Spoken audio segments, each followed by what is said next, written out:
Bismillahirrahmanirrahim. Assalamualaikum warahmatullahi wabarakatuh.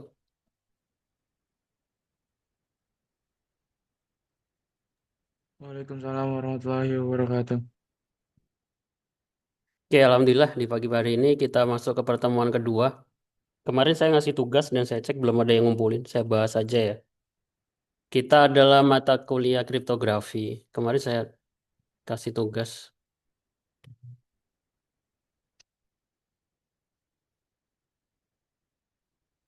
mengimplementasikan kriptografi di URL ya. Tugasnya kelompok. Ada yang sudah ngerjakan belum?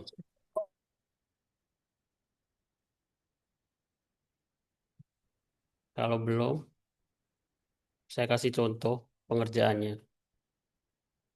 Share screen saya kelihatan nggak?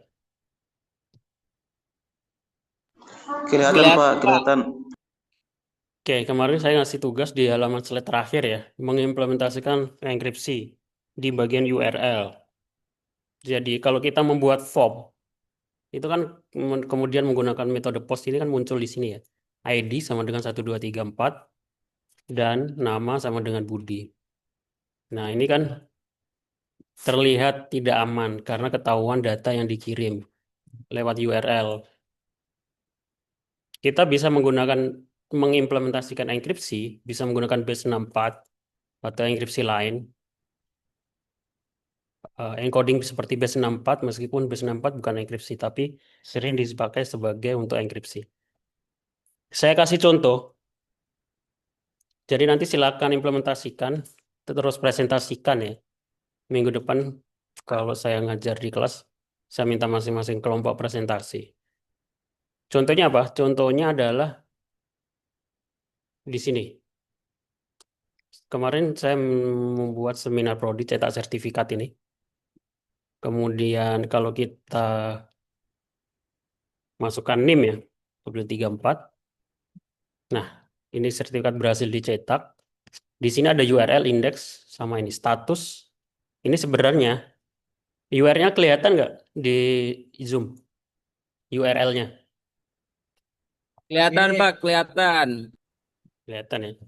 Di sini ada C3RH sama dengan C3 dan sudah. Ini sebenarnya adalah status ya. Statusnya itu apakah sukses atau gagal. Ini saya encrypt menggunakan base 64. Contoh skripnya seperti ini. Jadi status itu saya encrypt dari base 64 encode URL sukses, jika sukses kita encrypt. Nah, kemudian kita kirim ke lokasi hidden location status URL. Nanti kebaca apakah statusnya sukses atau gagal. Kalau ini kan contoh yang gagal ya. 1234 12345 berhasil. Nah, ini contoh yang berhasil. Nah, tugasnya adalah masing-masing kelompok membuat seperti ini, mengimplementasikan. Entah itu ngisi form atau status dan lain sebagainya. Nanti dipresentasikan. Terus diupload di kampus. Ya, di pertemuan 1. Bisa dipahami? Bisa, Pak. Siapa yang jawab bisa nih? Nanti saya minta presentasi pertama kali yang jawab bisa. Pak, suaranya putus-putus, Pak. Suaranya putus-putus. Ya, nanti kalau suaranya nggak jelas atau apa, nanti lihat rekamannya aja ya. Oke, kita masuk ke pertemuan kedua. Sejarah kriptografi.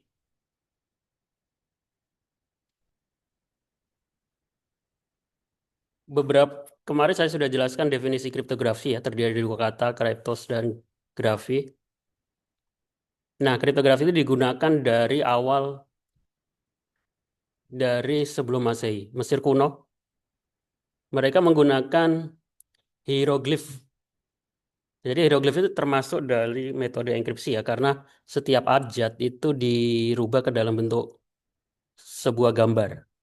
Hieroglif adalah digunakan bukan hanya untuk komunikasi, tapi juga untuk menyampaikan pesan dari orang awam. Tujuannya lebih bersifat estetika dan rahasia sederhana dari 1900 sebelum Masehi. Kemudian berkembang ke tahun 500 sebelum Masehi. pada zaman Spartan. Digunakan cycle chipper namanya, yaitu alat berupa tongkat dengan pita kulit yang dibulatkan lalu ditulis huruf. Pesan hanya bisa dibaca jika pita dilipat pada tongkat yang diameternya sama. Di sini ada contoh video. Okay, so here's an example of a Skytail cipher. Members of the Spartan military. Jadi pesannya itu ditulis di kertas, tapi dia bisa dibaca hanya dengan dilipat atau diputar dalam sebuah tongkat yang ukurannya sama. Kalau ukurannya beda, urutannya nanti nggak kebaca. Would wear these belts, leather belts with messages inscribed on them. So even if they were caught, it'd be very difficult for the enemy to be able to decode the message unless they had the key or knew how to, decode the hidden message. The key to solving this cipher is Jadi tadi kan tulisannya nggak jelas ya. Tadi kalau dibuka kertasnya, ini kan tulisannya nggak urut. Tapi sebenarnya ini adalah sebuah pesan terenkripsi. Cara membacanya bagaimana? Cara membacanya dengan diputar di dalam sebuah The key to solving this tongkat. cipher is by wrapping a leather belt around a tree branch. That'll give you the message. The hidden message. Nah, ketika sudah diputar, baru kemudian dia bisa terbaca pesannya. Jadi hide the The message. cipher is Hide hidden message.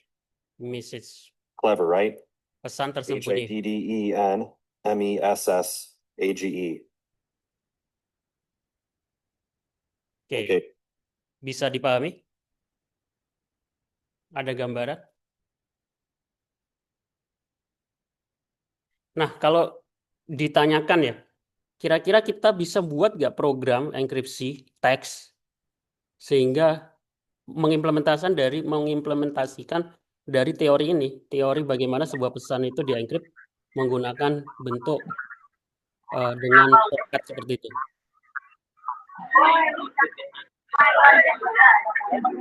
Lihat dulu nih. Oke. Harusnya ada gambaran ya.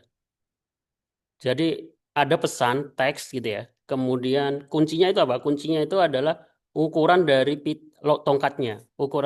Tongkatnya itu berukuran berapa istilahnya? Sisi gitu ya. Ada 4 sisi, 5 sisi, 6 sisi. Jadi ketika diputar, ukurannya kan berubah. Jadi baru terenkripsi. Oke. Harusnya ini nanti diimplementasikan ke Python. Saya kasih contoh ya kalau mungkin nggak kebayang di pertemuan selanjutnya. Kemudian di tahun 1000 sebelum Masehi, di zaman Romawi kuno, seorang raja, Julius Caesar, memperkenalkan namanya Caesar Chipper. Nanti kita implementasikan juga dengan Python.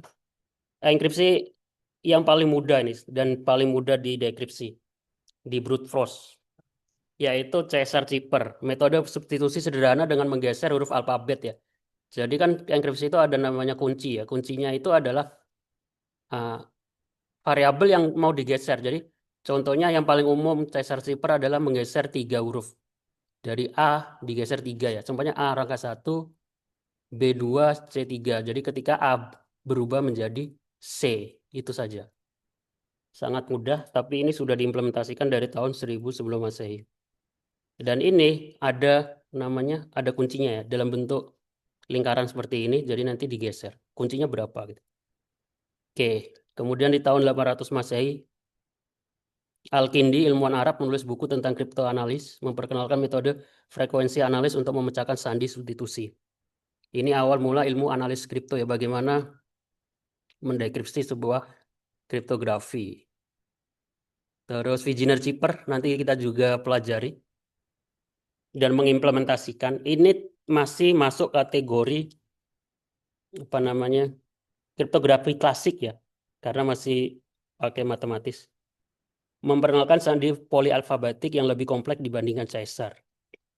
Dan dianggap tak bisa dipecahkan hingga berhasil dipecahkan di abad ke-19. Nanti kita pelajari ini. Kita perkenalan dulu ya. Ada Vigener Chipper, Caesar Chipper. Kalau kriptografi modern dia tidak berdasarkan abjad ya, tapi sudah menggunakan apa namanya komputer. Maksudnya gimana? Maksudnya setiap abjad di A itu dikonversi ke dalam apa namanya yang di komputer itu varchar. Oke, dalam Perang Dunia Kedua atau Perang Dunia ke-1 dan kedua, Jerman mengenalkan alat kriptografi bernama Enigma ya. Mesin penyandi elektromekanis digunakan oleh Nazi untuk komunikasi militer.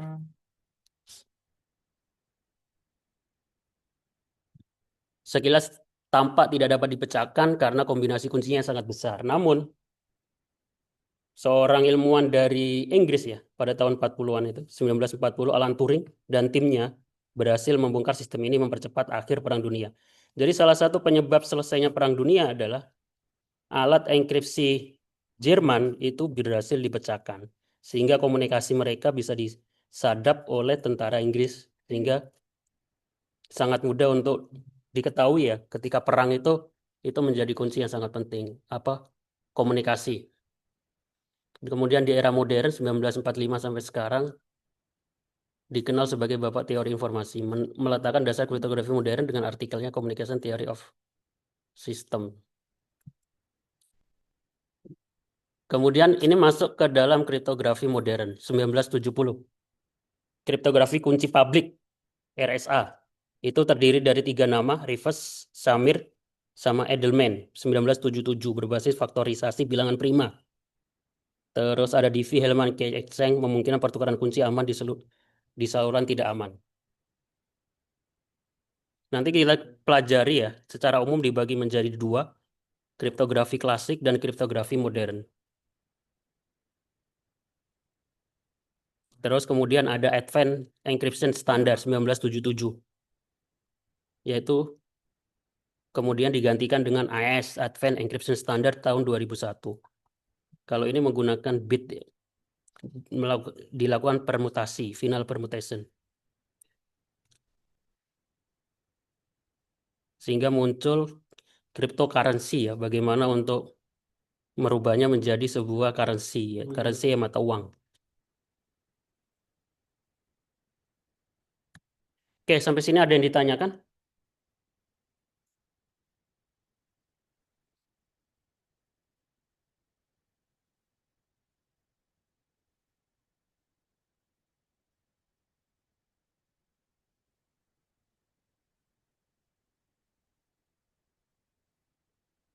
Saya sebenarnya mau ngasih tugas untuk mengimplementasikan ini ya, Chipper Spartan ini. Tapi kayaknya kalau nggak offline ini saya nggak bisa ngasih contoh. Jadi tugasnya masih tugas di pertemuan 1, nanti silakan dikumpulkan ya di e-kampus. Saya tambah waktunya. Instruksi tugas kelompok.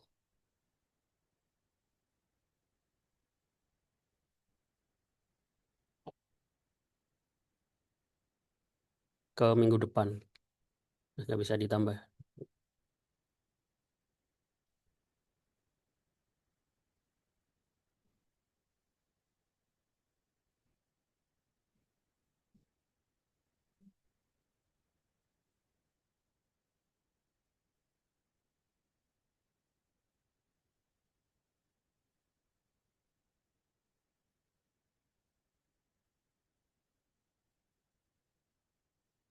Oke, sampai sini untuk tugasnya ada ditanyakan? Pak izin nanya boleh nggak? Boleh. Terkait kelompok itu berapa orang, Pak? Maksimal 5. 5. Ya, Oke, Oke. Pak. Makasih, Pak. sama-sama. Ada pertanyaan lain?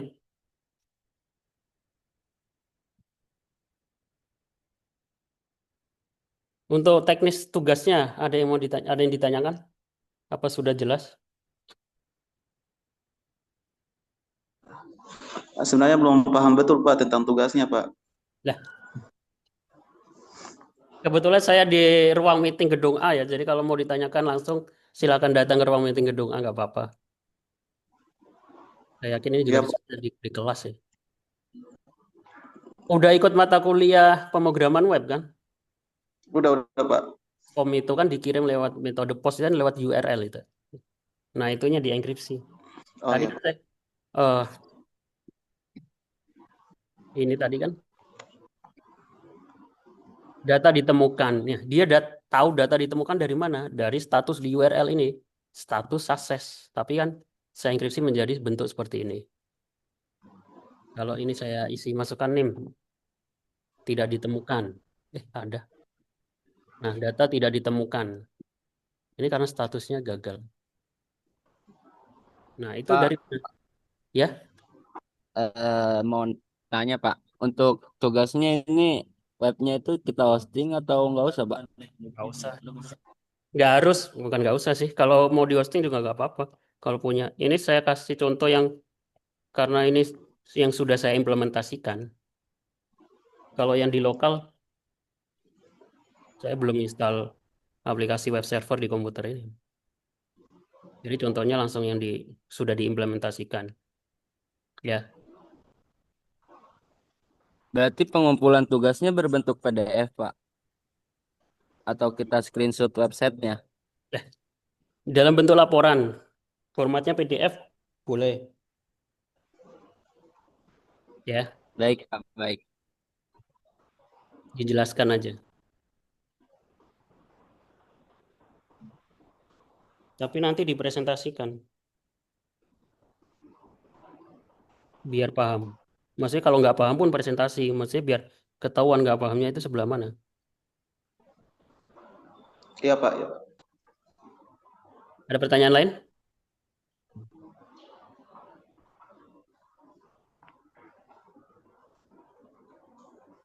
Ya, kalau nggak ada saya cukupkan. Kalau masih ada pertanyaan nanti ditanyakan di grup WhatsApp ya. Grup yang saya sudah buat di kelas ini. Linknya saya taruh di agenda pertemuan 1, linknya. Di diskusi itu ada link untuk grup perkuliahan ini yang belum join silakan join. Nanti kalau ada pertanyaan tanya di grup aja. Kalau mau tanya langsung silakan ke Prodi. Kalau saya nggak ada di Prodi di ruang meeting. Oke, terima kasih yang sudah datang.